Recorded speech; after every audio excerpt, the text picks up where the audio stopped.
It's the light of mine. I will shine.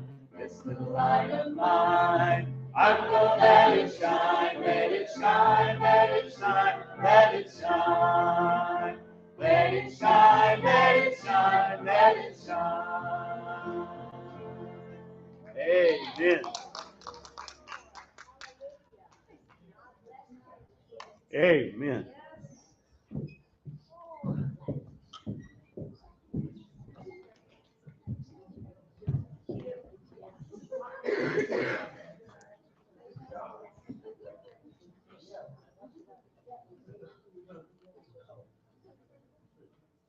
Miss Joyce. Miss Joyce, thank you for just blessing our heart. Being reminded that God is surely with us. And wherever we may go, God is with us. Now it's time to get back to the Lord for some many blessings He's given to us as a people as we take up our tithe, our offering. I'm going to ask everyone to stand. Our collection box is in the foyer. If you haven't placed your tithe or offering in the foyer, you can do that here in just a few moments. You can also give online. There in the bulletin are all the options of how to give through text to pay, give online. We got Cash App, you name it, or check, cash. Susie keeps telling me to move over. I don't know why. Bethlehem. Oh, Bethlehem. Is that what it is? Oh, Bethlehem's on my face. Well, I guess there could be worse things on my face, but wow. All right. So let's go to the Lord in prayer. I'm going to ask Brother Jay Dresser, would you pray for our offering this morning? Lord, we come before you this morning, blessed by those that are around us, blessed by those that are our family, mostly blessed by Jesus, who gave us the way of life. We ask that you take this offering, multiply it, O Lord, to do your work, that we may know that those who are lost will find Jesus and become part of the fellowship. We ask these things in the name of our precious Savior. Amen. Amen. Amen. Now, before we play, can I make an announcement? This coming Wednesday, Jay and Ellie are getting hitched. We're gonna have a private little service here on Wednesday afternoon, but then there will be a reception after the holidays in January, and where everybody will be invited for that. And so I know you guys want to wish them well. I will let you know more about when the reception will be, but we're very excited about Jay and Ellie. 2 pieces of pod back there. So congratulations, guys. All right, Mom Michelle. Yep, you all can see.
Please stand for doxology.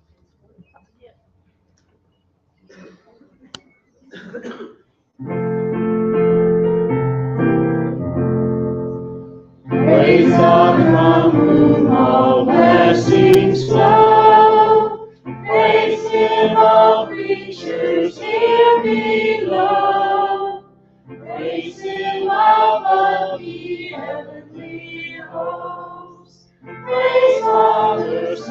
and Holy Ghost.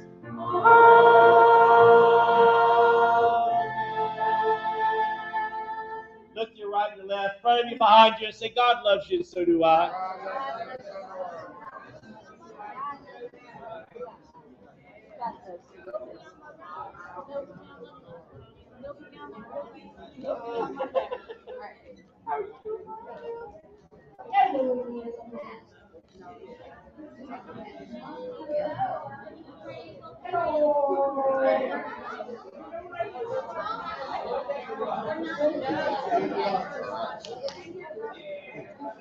And there won't be children's church. Everybody's going to remain in the sanctuary. While you're all up and Yeah, gather in, gather in. y'all on the far sides over there, I would like you to come in if you want to see this.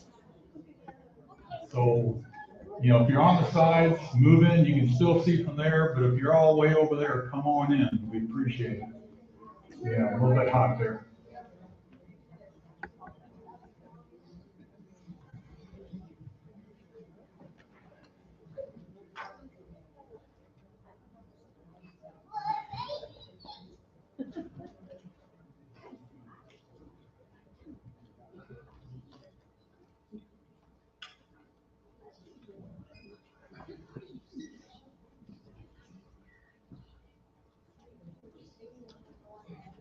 Now you can move in closer even if you want. That's fine.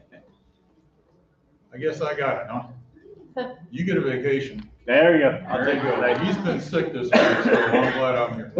I'll introduce myself. My name is Stephen Reas. I live just north of the village over in Butterfield Acres. Been living here 7 or 8 years now. However, I'm 6th generation in this neighborhood. So if you know the Popeyes fried chicken over in Lake City on 90, that was my great grandparents' house. So I remember that house when I was 5 or 6. I told my mom, I remember this house, this old man. That was your great grandpa. I remember it was a white frame house with green shutters and, you know, green trim, but I remember that. So I've been around a long time. My grandparents, my mom's folks, were buried over by the water tower at the village. My folks are buried here. I've been coming down here since about 1960.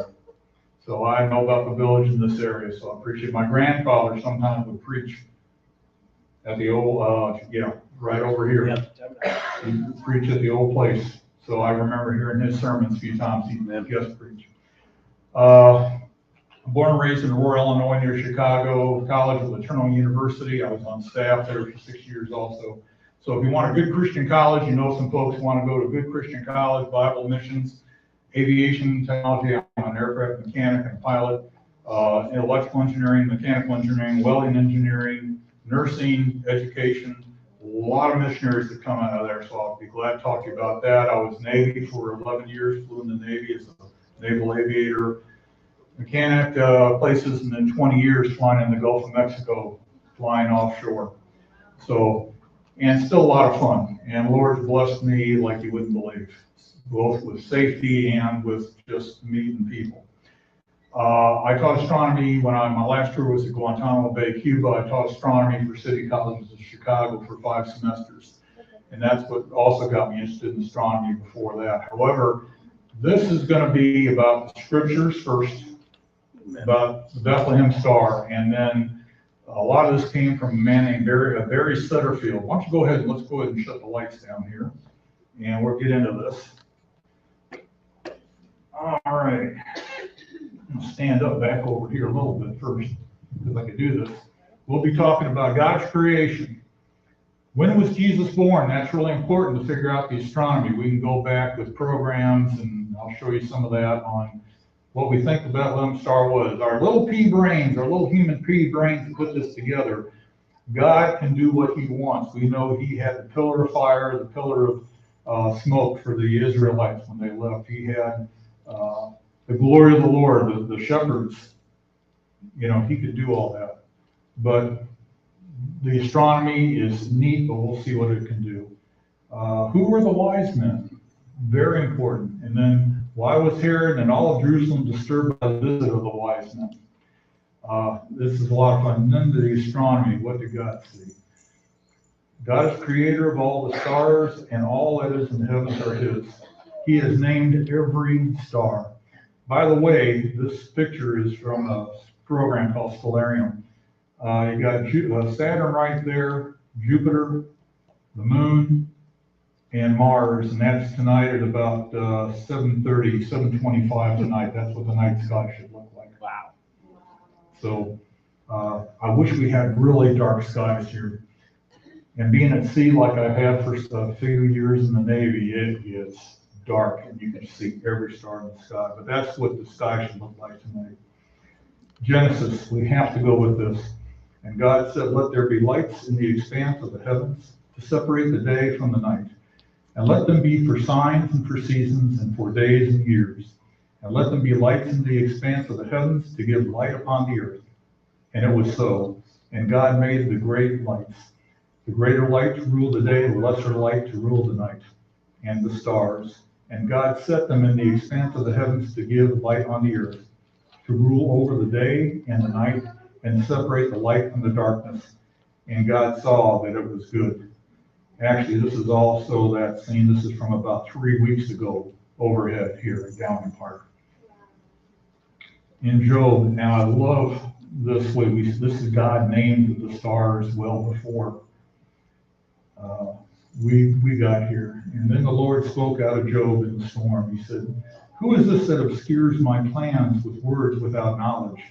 Brace yourself like a man. I will question you, and you shall answer me. I wouldn't want to be Job at this time.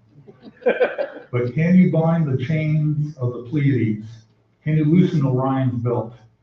Can you bring forth the constellations in their season, or lead the bear out of it with its cubs? God knew the constellations and what we're going to look at.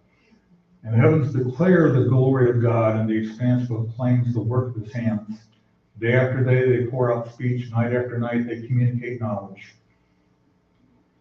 Now, I got a little illustration here. I don't know if you can see it. Don't want to stick myself. There it is.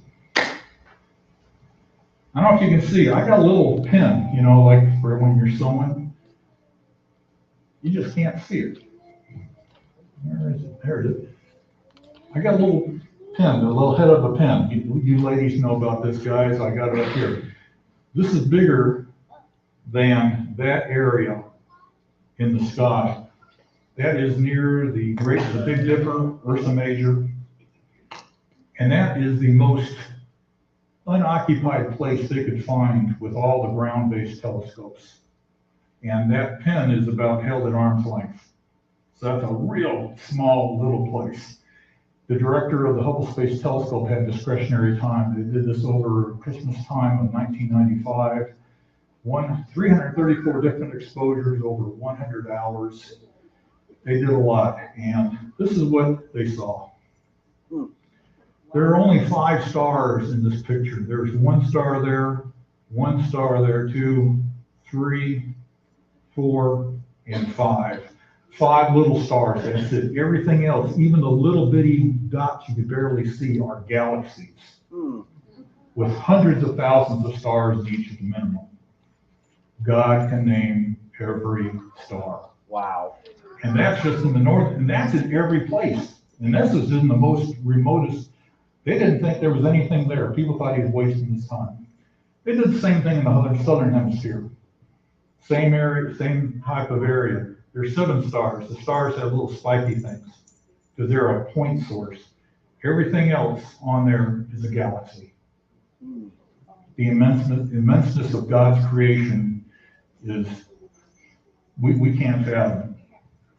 But when was Jesus born? That's what we want to get into. In those days, a decree went up out of Caesar Augustus that the whole empire should be registered. The first registration took place when Quirinius was governor of Syria. So everyone went to be assigned, registered in his own town. Joseph also went up from the town of Nazareth in Galilee to Judea, to the city of David, which is called Bethlehem, because he was of the house and family line of David, to be registered along with Mary, who was engaged to him and was pregnant. While they were there, the time came for her to give birth. Then she gave birth to her firstborn son, and she wrapped him tightly in cloth and laid him in a manger because there was no guest room available for them. This is the coin of Quirinius. He was governor twice, from 6 to 1 BC and also again from 7 to 6 AD. So right away we know from 6 to 1 BC is when Jesus was born. And a lot of things happened. This is Caesar Augustus, was a Roman emperor at the time, as Luke says, during 6 to 1 BC. Three key events happened. In 2 BC was the 750th year since Rome was founded. 2 BC was also the 25th year of Augustus' rule. And then we had that, what we call census or enrollment or registration. It wasn't a tax. Tax was a local thing. But this was a registration, and we'll come up to that. This is the temple to Augustus in Ankara, Turkey. And Augustus, in February 5th of 2 BC, was given the highest honor of any Roman. It was Pater Patriae, which is father of the country, or literally father of the fatherland. But previously, Augustus had told the Roman Senate he would not accept this title unless the Roman citizens of all parts of the empire agreed for it. For this purpose, you had an enrollment. The decree of Augustus on the enrollment was given, there's an inscription in this temple, and that's the inscription there. And that's the Riscasti Divi Augusti. It's the achievements of the divine Augustus. You know, he's not divine, but that's what they put there. The inscription dates to the end of 3 BC. And this marks the time that the registration was completed. And what it says is, while I was administering my 13th consulship, the Senate and the Equestrian Order and the entire Roman people gave me the title Father of my country. And he accepted this title, like I said, on February 5th of 2 BC. So therefore, the registration, or that census, had to be completed before 3 BC.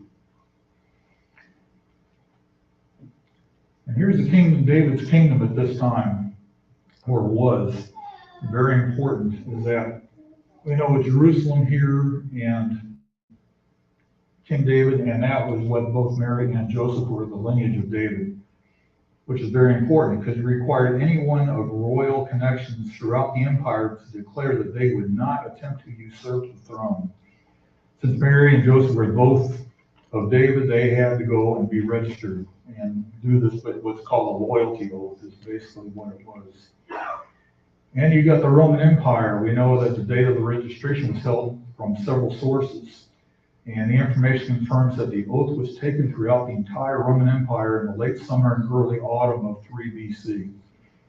We know the process had to be completed by the end of 3 BC, as Augustus received his title on the 5th of February 2 BC. So even from there, you know, there were still the roads and the transportation, the seas. The registration could be well completed by December.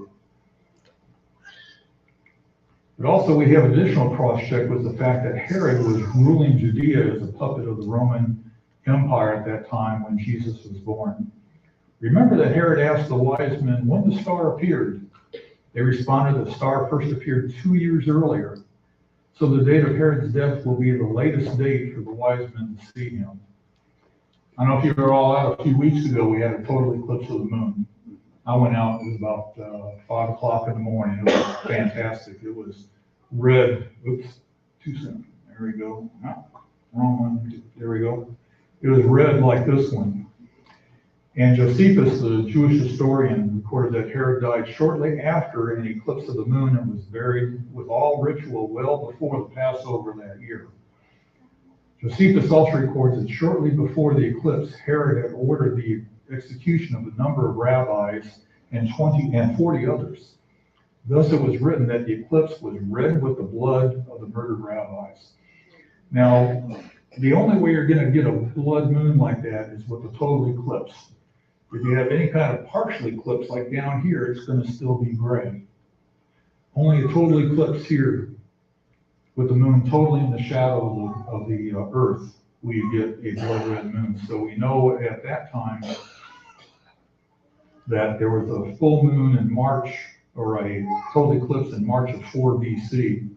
but there were several others in 4 BC, but the moon was not red. And with all the evidence was put together, only one eclipse out of several in 4 and 3 BC and 2 BC would require it was a full eclipse, and that was on the 9th of January, 1 BC.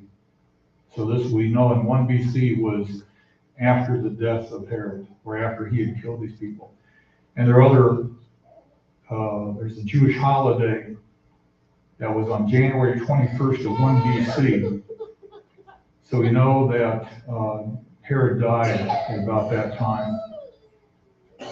Therefore, we know that Jesus was born 2 years before that. And we backtrack to 2 years from 1 BC to the date of 3 BC becomes important as the first appearance of the star. This is also the same year as the registration of the census. So we suspect that the birth may have occurred in 3 BC. But as to the time of year, Luke gives us a lot more detail. The same region, shepherds were staying out in the fields and keeping watch over their flock. Then the angel of the Lord stood before them, and the glory of the Lord shone around them, and they were terrified. But the angel said to them, "Don't be afraid, for look, I proclaim to you the good news of great joy that will be for all people. Today in the city of David a Savior is born for you, who is the Messiah of the Lord. This will be a sign for you. You will find the baby wrapped in tightly in cloth and laying in a manger." Suddenly there was a multitude of the heavenly host with the angel, praising God and saying, "Glory to God in the highest heavens, and peace on earth to people he favors." And when the angels had left them and returned to heaven, the shepherds said to one another, "Let's go straight to Bethlehem and see what has happened, which the Lord hath made known to us." They hurried off and found both Mary and Joseph and the baby, who was lying in the manger. After seeing them, they reported the message they were told about this child, and all who heard it were amazed at what the shepherds said to them. But Mary was treasuring up all these things in her heart and meditating on them. And please take special emphasis on what Mary was doing. The shepherds returned, glorifying and praising God for all the things they had seen and heard, which were just as they had been told. And the shepherds at night, the lambing time, the sheep were, if they're in the sheepfolds, the newborn lambs could be either trampled or injured or killed. So they were taken out into the fields. And the spring and fall were the 2 lambing seasons. However, the shepherds would keep watch for the predators and for the ewes having problems giving birth to the lambs. So we know it was either in the spring or fall of 3 BC. However, it's usual for the flocks to be out at night only in autumn, after the harvest is brought in. The sheep can eat the stubble and residual grain, and this is also a boon to the farmers because the sheep's droppings fertilize the fields so they can plant. In the springtime, the sheep would trample the new plants, so we think that the conclusion is it implies birth. And also the lambs from the fields of Bethlehem were used for the temple sacrifices in Jerusalem. They just weren't regular good old shepherds. These were special shepherds. They were appointed by the priests, by the temple. In Bethlehem, in whose lambs were being born, the Messiah, the Lamb of God, was born, who is to make a sacrifice for the sins of the world. It all comes together why the shepherds ought to be first to know about it. Yep. That they're out of a job now. When you really think about it, they would be out of a job. That's right. Because this was the Messiah, the ultimate Lamb of God. And history tells us that the registration of Augustus occurred in the late summer and early autumn. Luke states that she was great with child, and when they arrived at Bethlehem for the enrollment. But there were other indications that the autumn time was Jesus' birth because of Mary's cousin Elizabeth and her husband Zechariah. In the ancient history now, about 1,000 years earlier, King David organized the priestly schedule into 24 courses. And around there is what we've got. And each priest served in one course annually. In Luke 1, we read that Zechariah belonged to the division of Abiah or Elijah, and that's there at number 8 right there with the star. After accounting for the interruption of Passover and the Feast of Weeks, Zechariah served during June. During this promised child for Zechariah's barren wife. I love that story. And he was struck deaf because he didn't believe the word of the angel.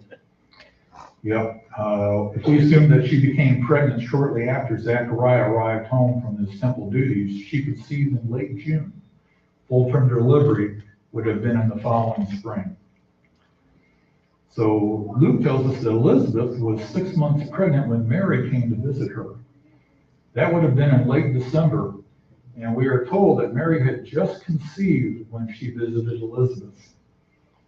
And and we remember that means that Mary's conception took place in the wintertime. And if you remember when Mary called out to Elizabeth, and Elizabeth heard the voice of Mary, and the baby, John the Baptist, leapt in her womb, and she cried out saying, "Who am I that the mother of my Lord would come to me?" That just tingles right there. Okay? So we knew that was happening. So when we put everything together, we know for sure that Mary did not give birth in the spring, but rather in the autumn of 3 BC. This gives us the year, the season, and we can probably get a little bit closer. And in the passage in Revelation, we get some background there. Here's the constellations as if we put the artwork up. We've got Orion. There's Orion's belt with 3 stars there. Castor and Pollux, Gemini. Big meteor shower coming up, by the way, in a couple of weeks. Yep. Coming out of Gemini. Ursa Major, here's the Big Dipper. And we know those 2 stars point to the North Star in the Little Dipper, Ursa Minor. Here's the big one here, Leo the Lion of Judah. And then this is actually sort of what it looks like with just the lines. And that's what I'm used to, and that's what we're going to go with.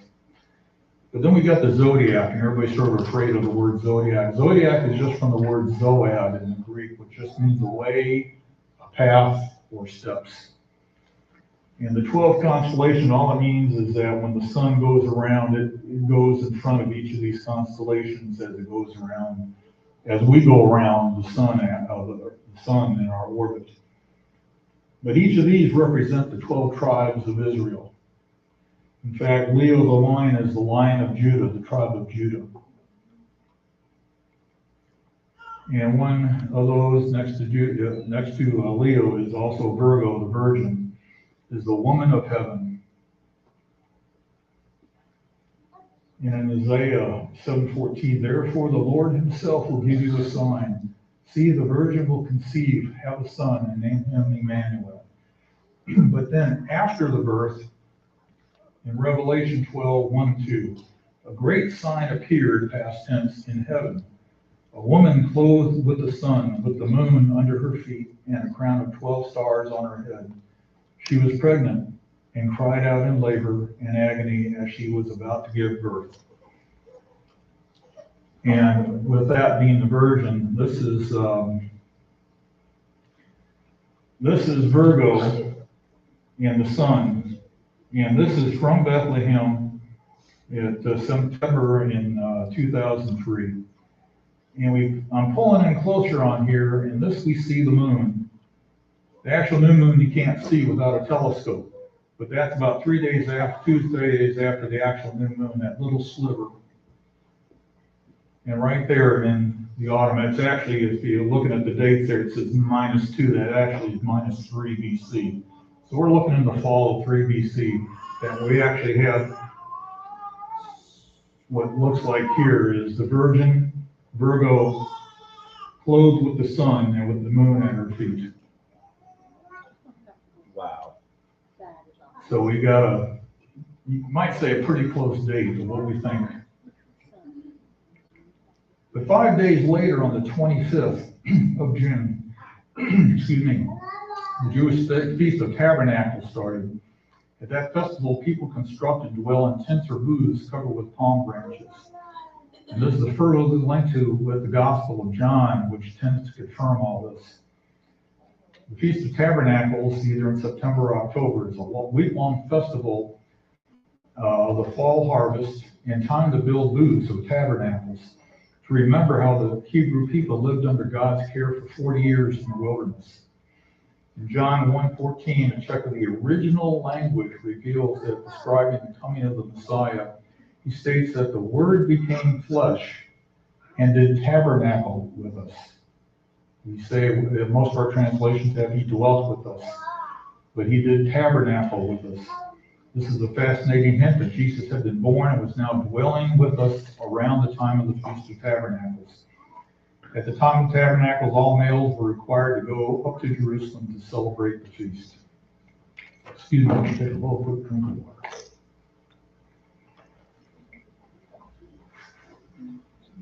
Feast of Tabernacles might not be the precise date of Jesus' birth, but it does indicate he was born about this general time.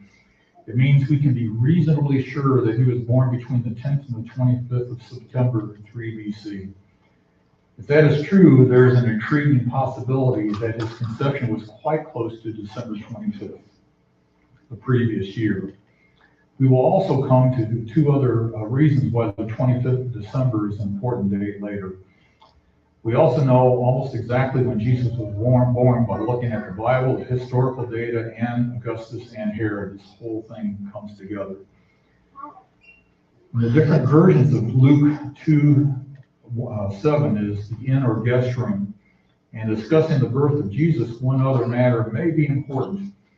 In the King James would see there was no room in the inn, and we take it with that. But however, the New International Versions and most of the other versions, the word is actually guest room or guest quarters or guest chambers.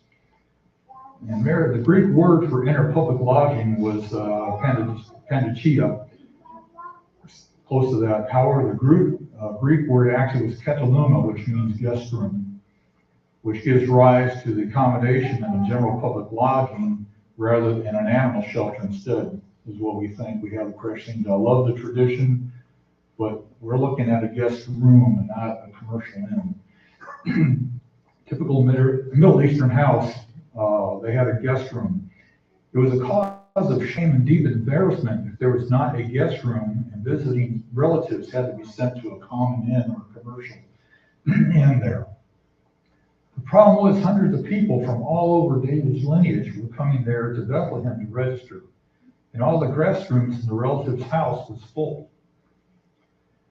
But this picture is the room with the manger. We see on the right, we got the door to the outside. You had a little courtyard. The patriarch, the family actually lived in here, and there were guest quarters up here. You always had guest quarters for family visiting.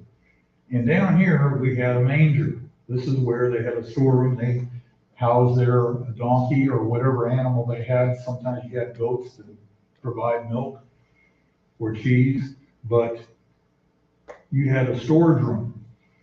But it was very tough. If Mary gave birth in the house during the Feast of Seasons, the entire household would be unclean after the birth.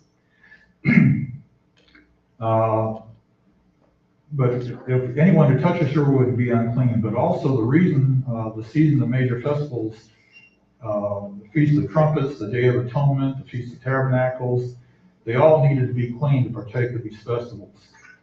And if Mary gave birth in the house, the entire house and its occupants would be unclean. However, we can get around this a little bit. Okay, when we look at our houses, when I bought my house up here, I had about 1,400 square feet.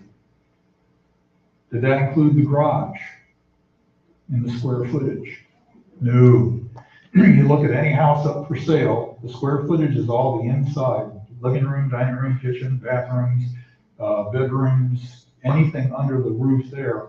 However, even though you may have an attached under the roof garage, that is not considered to be the house. It is not considered in your square footage. Therefore, same way here, they would clean this out. They would get the animals out. I mean, you had a pregnant young lady here that was about to give birth. They weren't going to, send her away. They cleaned up that place, probably cleaner than what they had in the upper room. This is where she probably had her baby, not in some stable. This was at a house, but at a place where she was being cared for, but still placing a baby in a manger. Because the stable and manger were not considered part of the house, Mary could give birth in the cleaned out stable, and the house remained clean. Mary gave birth to Jesus, wrapped him in his swaddling clothes, laid him in a manger, and that is where the shepherds found the family. Now we're getting into who are the wise men. This is really fascinating. Okay, after Jesus was born in Bethlehem of Judea in the days of King Herod, wise men from the east arrived in Jerusalem, saying, "Where is he who was born King of the Jews?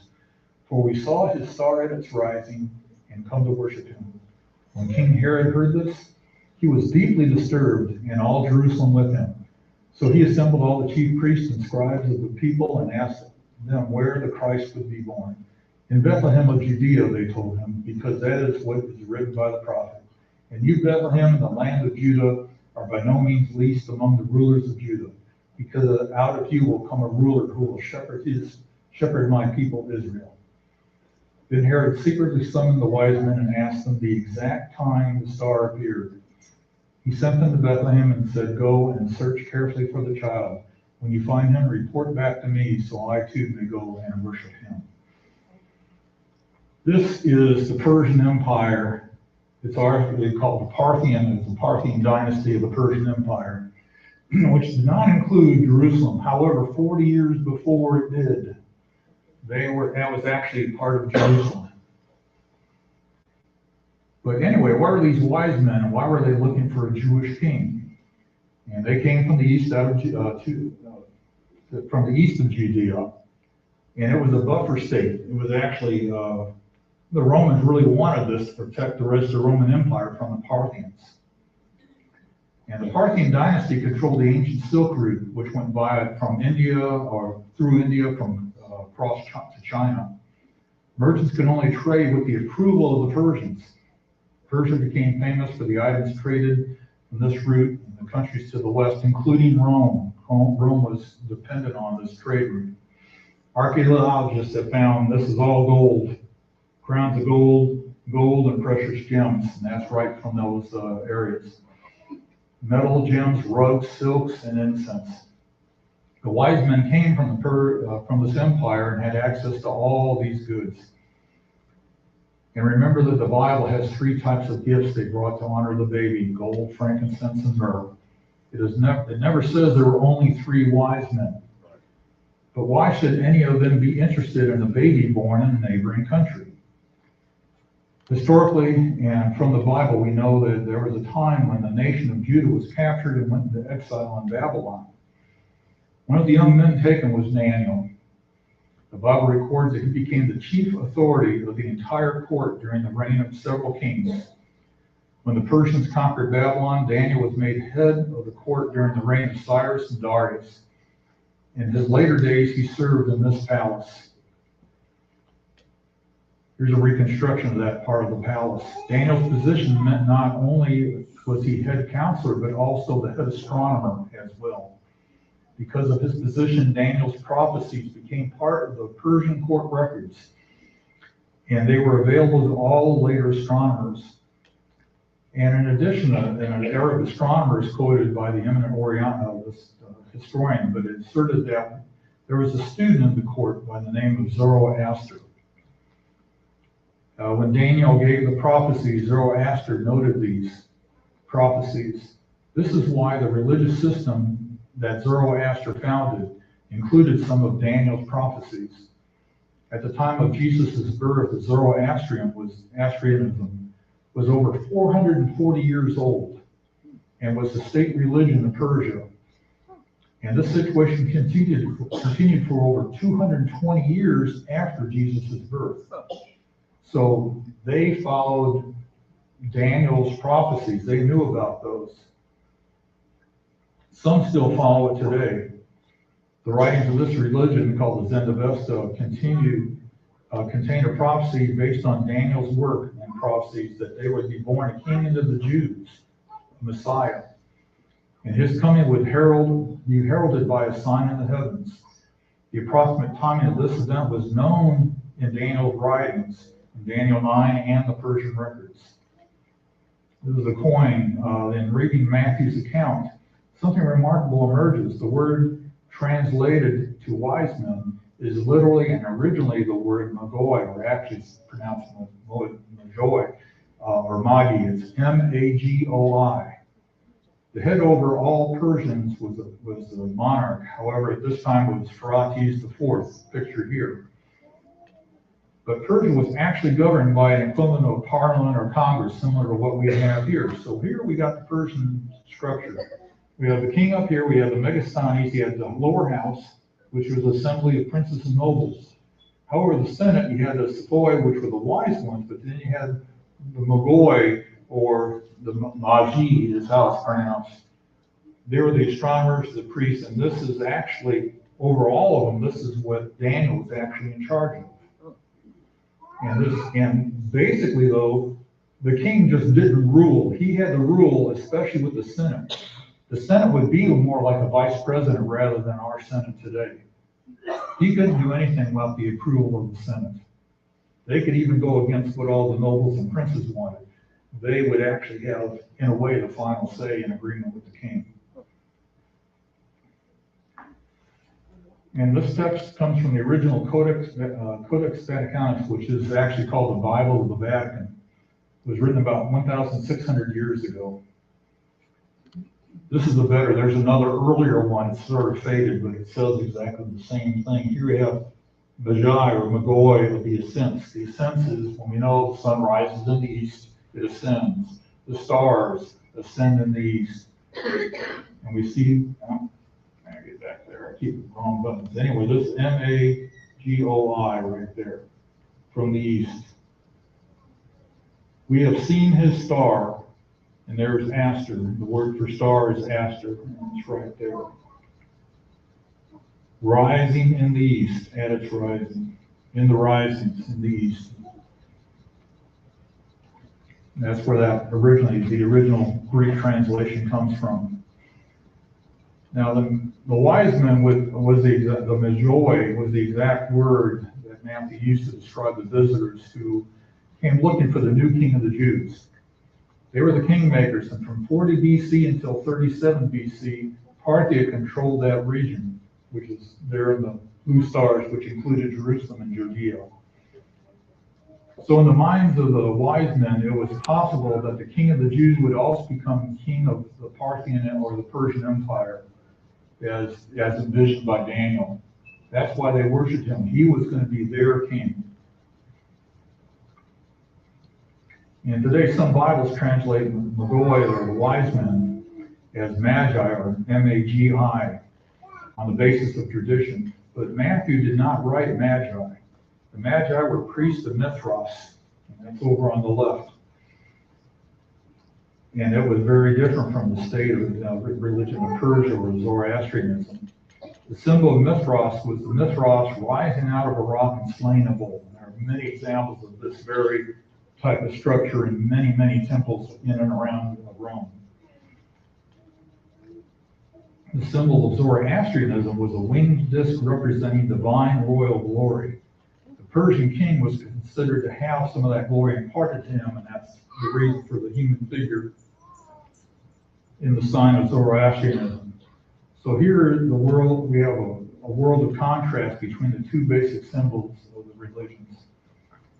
And there was a difference in time also. From 450 BC until 225 AD, Persia held strongly to Zoroastrianism. Some 250,000 people still practice it today, and over 1,000 also at this temple in New York. You see the no parking sign, the parking stripes there. This is, and it's the sign of there are no signs of Mithras for the Mithras cult there. This is a coin of Constantine. Mithras became popular in the middle of the 1st century AD, up until the end of the 4th century. It became centered in Rome and was followed by many Roman soldiers. And for this reason, Emperor Constantine had his image and this Mithraic symbol on that coin. These were the practitioners of Mithras, the religion, when Magi and Constantine gave them validity by changing the word Magoi, M-A-G-O-I, to the word Magi, taking out the letter O. In the Latin Bible, about 325 AD, it meant omitting only one letter, and that's why we could choose Magi with Magoi.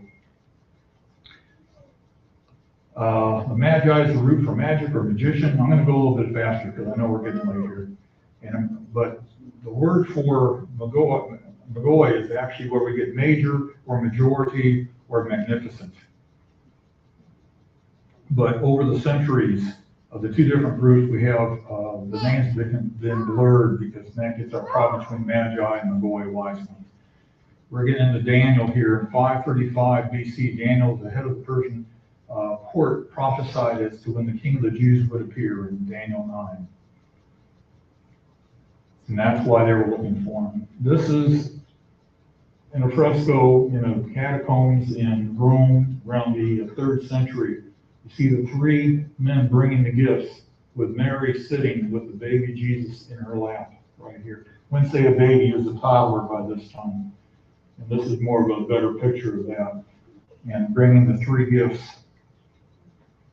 But the wise men just weren't wise men. They were heads of state, basically. And whenever they'd go, they would go with a lot of people. They would have protection. It's like our President of the United States going overseas. I've worked with Secret Service protecting the Vice President several times. There's a lot of people. And when they traveled, you could see they had short pants, trousers, and cloaks. They went by horse. These were extremely fantastic horsemen. And they only traveled by horse, and they only had camels to carry food, tents, water, and equipment. They would be protected by these men, the cataphracti. These were the expert horsemen. They would have the steel helmets, chainmail, lances, and swords. They would come in units of 111. So at a minimum, you would have 111 of these horsemen. And along with them, you had the horse archers, and again, at least 111 of them. And they had the blue tunics, short bows. They would have about 100 arrows with them in their quiver. Their tactic was that they would ride as fast right towards the Roman troops. They would get within about 55 yards and they'd turn around. And they would get them what's called a Parthian shot, or what now we call the partying shot. They decimated a Roman army. It was, let me see here. This is more of that art talking about the partying shot from that era. They had a tactic, and this unnerved the Romans. They could strike back in 53 BC, north of Judea and north of Syria. An army of just 1,000 of the cataphracti, the heavily armed horse soldiers, and then 9,000 horse archers, decimated 40,000 Roman soldiers, trained Roman legionnaires. Out of the 28 to 35,000 legionnaires, they had 4,000 cavalry, 4,000 light infantry. They killed some 20,000 of them, and 10,000 were captured, the rest scattered. The losses to the Parthians was minimal. So they were frightening to the Romans at this time. So we had the trade routes. Babylon, where we think the wise men came from, would have come straight across. They didn't want to avoid, because they were going into enemy territory. They were going into Rome. So they would come across here where they would have plenty of oases to get water and whatever. But then they would get up here to Jerusalem without really being seen. And we're talking several hundreds of horsemen, at least. Here's a picture in World War I of 100 Australian horse soldiers, cavalry, during World War I. So you can imagine what at least 200, at least 500 horsemen, besides all their support camels and everybody else, were there to come. Camels probably didn't ride. I love the camels. I love We Three Kings of Orient are. I think it's great. I love it. It's a tradition. That didn't come out until about the 3rd century. Camels denoted trade in good times. This is typical, sort of picture of camel trading in Jerusalem. This is joy, this is fun. However, all of a sudden you've got, and that's Jerusalem up here, by the way, the walls of Jerusalem. And this is, you see how far back they go, and this is only a couple hundred horsemen. Considering over 500 coming to Jerusalem. Plus, they would have been noticed by Roman spies for Herod. This was what scared him and all of Jerusalem. So this is why Herod had fled Jerusalem in the Parthian attack back in 40 BC, but then he was given Rome back after the Romans finally captured it and declared king of the Jews, is what Augustus said to him. Back in 37 BC, he took the actual throne in 34 BC. So after 30 years of peace, all of a sudden you have a whole bunch of soldiers coming, and there they are, coming to meet.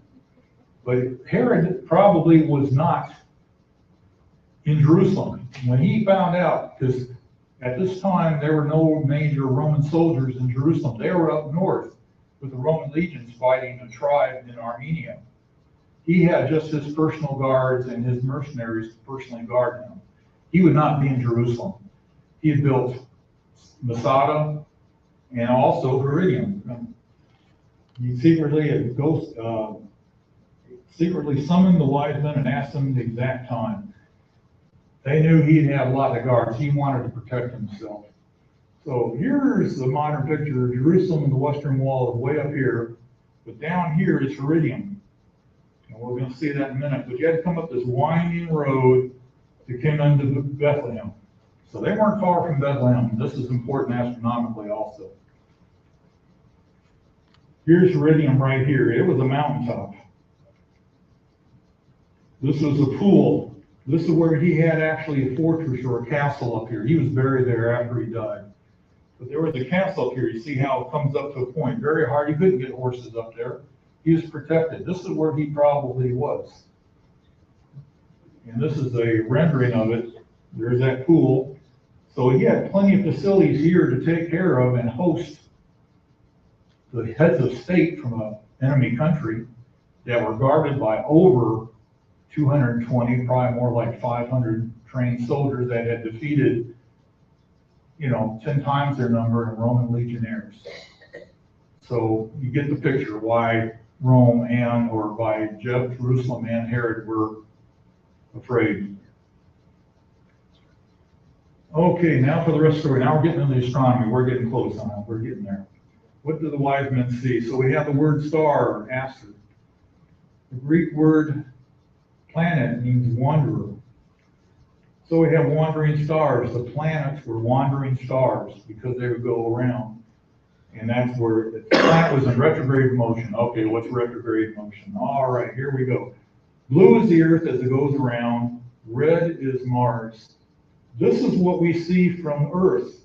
We see Mars is going across the background skies. And these men were out every night watching.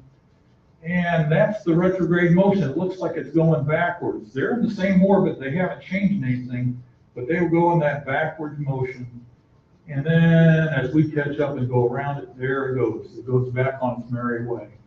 That's retrograde motion. Becomes a little important on this.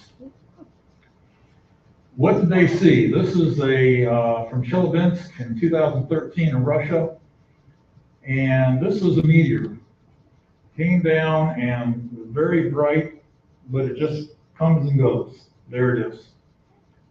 They saw meteors all the time, every night. Even nights that don't have regular meteor showers, there's still meteors. You can go to your gutters. If you have a gutter on your house, you got all the stuff from the shingles and all that. However, if you look in there, there's going to be meteorites now, because the little bitty small stuff that comes from the sky. It's all over the place. But it wasn't a meteor. Could have been a comet. Comets were not good because they were omens of bad omen. And there were no major comets that were sighted. The Chinese kept careful track of comets. Could have been a supernova. This is 1987 Alpha. This is the Large Magellanic Cloud in the southern hemisphere. And that right there was just a small little insignificant star that exploded. That sends every astronomer in the world to their telescopes and to get as much data as they can. So it probably wasn't a comet because the Chinese recorded no supernovas. Some supernovas, one that made the Crab Nebula was 4 times as bright as Venus, was visible in the daylight for 23 days, and was visible in the night sky for over 2 years. But there were no recorded supernova. In Daniel 9, this is Gabriel speaking to Daniel. No one understands this from the issuing of the decree to restore and rebuild Jerusalem until the anointed one, the ruler, will be 7 weeks and 62 weeks. It will be rebuilt with a plaza and a moat, but in difficult times. 69 weeks, and this is weeks of years. The wise men knew about the time that Jesus was going to be a king and a man 30 years. They were looking now for this time, 69 weeks of years. But anyway, we're going to look at the constellation of Leo, the line of Judah, Regulus, in the star, the regal star, Jupiter is the king's star, and Venus, the morning star or birth. Jesus said, "I'm the bright morning star." The wise men were watching because of the Daniel's prophecy. In 444 BC, the Persian king Xerxes gave permission for the Jews to rebuild the temple. Jesus entered Jerusalem on a donkey 69 weeks of years later on Palm Sunday. The wise men, or the Magoi there, knew to look for a sign. What did he see? This is on August 13th, 3 BC, looking east from Babylon in Persia. We're looking at Jerusalem. Here we go. This is in the morning. The sun's coming up, or the stars, all of a sudden, boom. They're almost merged, and then they lost in the sun. So that's what they probably would have seen. I'm going to do it again. There was Orion just went up in the corner there. But those two stars, when you actually see them, are almost the two planets. That's actually Jupiter and Venus. We saw his star at its rising. And there they are in the constellation of Leo, Jupiter, and Venus. The same morning, the same day, it seen from Bethlehem, a great sign appeared in heaven, a woman clothed with the sun, with the moon, and under her feet a crown of 12 stars on her head. She was pregnant and cried out in labor. That was the same day. We saw the star rising, Venus and Jupiter rising. We saw his star that's rising. The same day this happened. Wow. Okay, so as wise men traveled from Persia, they didn't go by the King's Road. I got to take that out. I think they came straight across. They would have had this triple conjunction of the line of Judah, Regulus, the star, and the wandering star. And here we go. We see Jupiter. That's Venus going across. There's Jupiter, the first conjunction with Regulus. And the other planets, the moon and all that goes by. All of a sudden, okay, I'm going to stop. And now it's in retrograde motion. Now Jupiter, the wandering star, goes back as Regulus again. This is like a lot of our songs. Want to emphasize. Repetition for emphasis. And here's the third conjunction. I'm announcing my son. The regal star. There's Venus again. Coming across. And we're going to look at that real close here. Several events happened during the time that Jupiter entered Leo, all of them announcing the birth of the King of the Jews. Here's the star at its rising. This is what they saw. Get back here to the dial. There is Jupiter and Venus together. That's how close they were. I couldn't get the moons of Jupiter any smaller. They would have been just little pinpricks, really. But Venus, being very bright, and Jupiter, as bright, if not brighter, were right there. That was when they saw it at its rising. This is the first conjunction. Jupiter, the Regulus, the royal or regal star. Second conjunction, you have Leo, Jupiter, Regulus, and the moon. The moon is considered the mother. The mother is with the child. And then the third conjunction. Again, Jupiter, Regulus, and the moon again. There they are. That's the way they looked.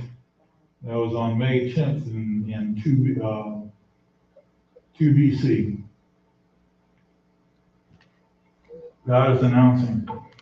After hearing the king, they went on their way, and there it was, the star they had seen at its rising. It led them in until it came to a stop above the place where the child was. When they saw the star, they were overwhelmed with joy. What did he see? Well, we talked about, they were down here at Meridian. They had to come up the road, and it's still that way. Then they came along the elliptic. The elliptic is what we see when something rises. Like when the sun rises, that's the planets come up at the elliptic. And then they had to go west. After they saw, as soon as they got there and they found out he's in Bethlehem, they're going. They're on horses. They get there in just a matter of a couple hours, even if it's afternoon. They're going to get there before nightfall. Okay, they're wanting to see the king.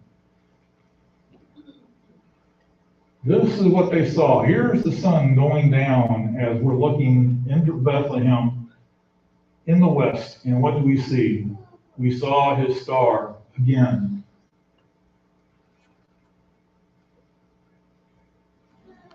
That's Jupiter and Venus together again. We saw it at its rising. We're seeing it again as we're going to Bethlehem. And there it is. That's after Jupiter comes over this way, back and forth and back, and it's there again with. And look at this. See how they're almost touching. That only happens every 1.2 million years when they're that close. Because the plane of their orbits isn't exact. They spread out. That's the closest that has ever been or ever will be in 1.2 million years. Wow. And they saw it, they stopped over Bethlehem. Okay, a little more science here. When something's right overhead and actually goes to there, it only looks like it's going that far because of the atmosphere. It acts like a lens. Same way from this here, this is where the actual star would go from here to here, but it only looks like it's gone that far. It actually slows down because of the Earth curvature and all that kind of good stuff. It almost looked like it stands still. And that's what, and being warned in a dream not to go back to Herod, they returned to their own country by another route. After they were gone, an angel of the Lord appeared to Joseph in a dream, saying, "Get up, take the child and his mother, flee to Egypt, and stay there until I tell you, for Herod is about to search for the child and kill him." So he got up, took the child and his mother during the night and escaped. Okay, how could they escape at night? If you don't know what dark is, it's when you don't have electric lights. The most you have is a lamp or a small candle, or maybe a bonfire if you're lucky. It was dark, folks. So how did the wise men, their entourage, several hundred, and Mary, Joseph, and the young Jesus travel at night? God provided the night light for them to travel by. Here is the star as they go. They're there with the child in Bethlehem. The star sets. They're going to go and get out of there. What do we got? We got a full moon, folks. That very night, we have an absolute full moon. Wow. I'm going to sort of zoom in on this here real quick.